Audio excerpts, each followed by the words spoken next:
Salut à tous, c'est Pang Dachano, bienvenue sur cette vidéo qui aujourd'hui va parler de sémantique et revenir sur un mot qui est complètement tabou dans l'accompagnement, c'est la notion de guérir. Donc dans notre profession, on a interdiction d'utiliser ce mot-là pour plein de raisons, parce que notamment la guérison passe par la médecine.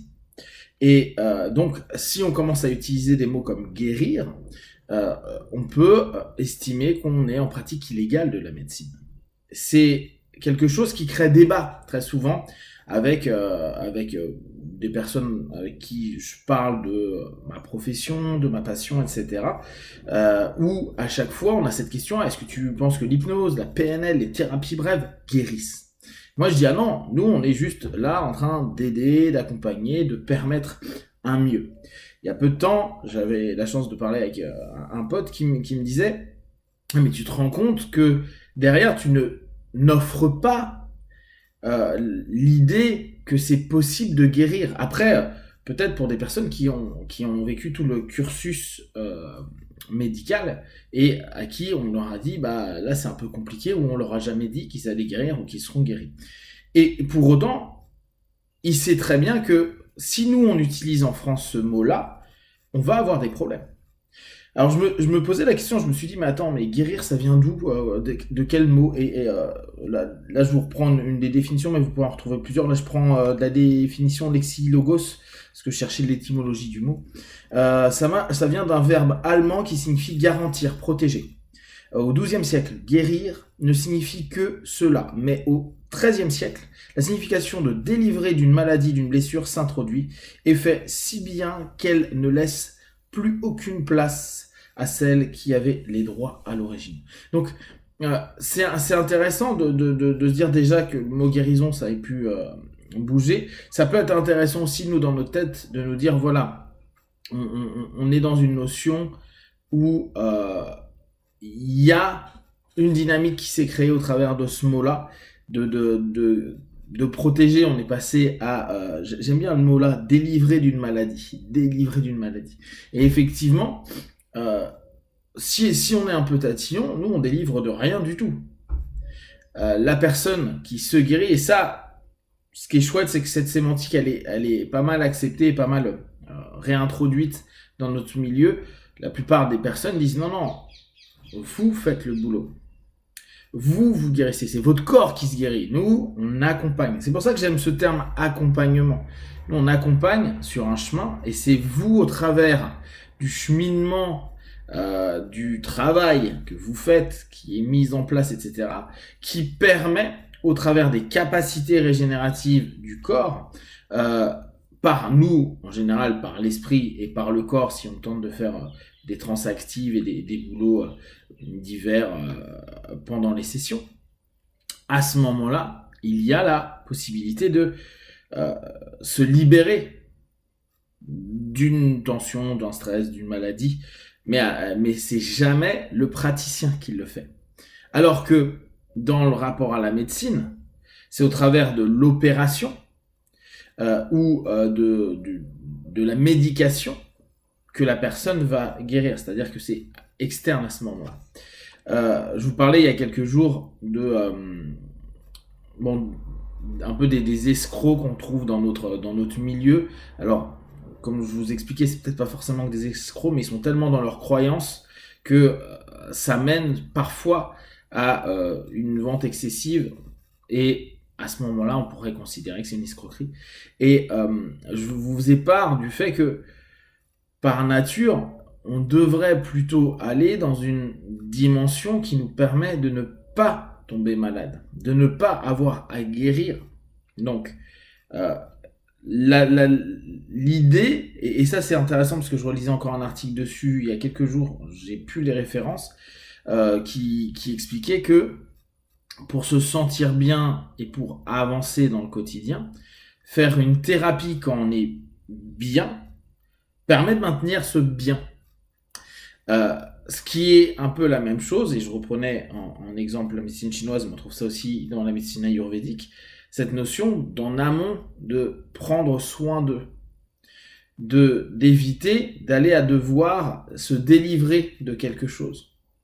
Donc, éviter que quelque chose ne s'installe. Et peut-être dans cette idée-là, il est intéressant pour nous de se dire, voilà, nous on ne guérit pas. On peut permettre aux personnes déjà de peut-être ne pas tomber dans un cycle négatif qui pourrait engendrer une maladie, parce que de plus en plus, on fait le lien entre la psyché et le corps, et on exprime l'idée, des études expriment l'idée que beaucoup de maladies commencent par la psyché. Et à partir de là, donc, on aurait déjà cette notion de dire, voilà, on peut permettre un mieux-être qui évite l'installation de maux plus importants. Et pour la notion qui est guérir, dire à des personnes, nos disciplines ne guérissent pas, c'est une réalité. Ça n'empêche pas que les corps peuvent se guérir. Alors là encore, il faut faire super gaffe parce qu'on n'est pas en train de promettre quoi que ce soit. Et on doit être hyper attentif à ce niveau-là. Quand on dit on ne guérit pas, c'est factuel. Je te propose simplement à ta psyché des compréhensions, ça dépend des types de psychothérapie qu'on fait, des recadrages, des prises de position, des décisions, des mises en action après de tout ce travail-là. Et les conséquences peuvent être physiologiques ou psychiques d'ailleurs, parce que n'oubliez pas, on a des mots à la fois physiques et psychiques. Et il peut y avoir une amélioration. Si on reprend cette idée des personnes qui arrivent en fin d'un cursus médical et qui attendent une espèce de miracle, c'est vrai que la sémantique, et on le sait bien, c'est quand même notre milieu, a de l'importance. Quelqu'un qui se dit « je peux guérir », on ouvre une porte. Ça ne veut pas dire qu'elle sera guérie. Le fait qu'on n'utilise pas ce mot-là peut fermer une opportunité. C'est à nous de tendre à dire, voilà, on ne peut pas dire que nous on guérit. Par contre, le corps peut avoir des cheminements vers la guérison. C'est l'objectif de tout ce qu'on met en place.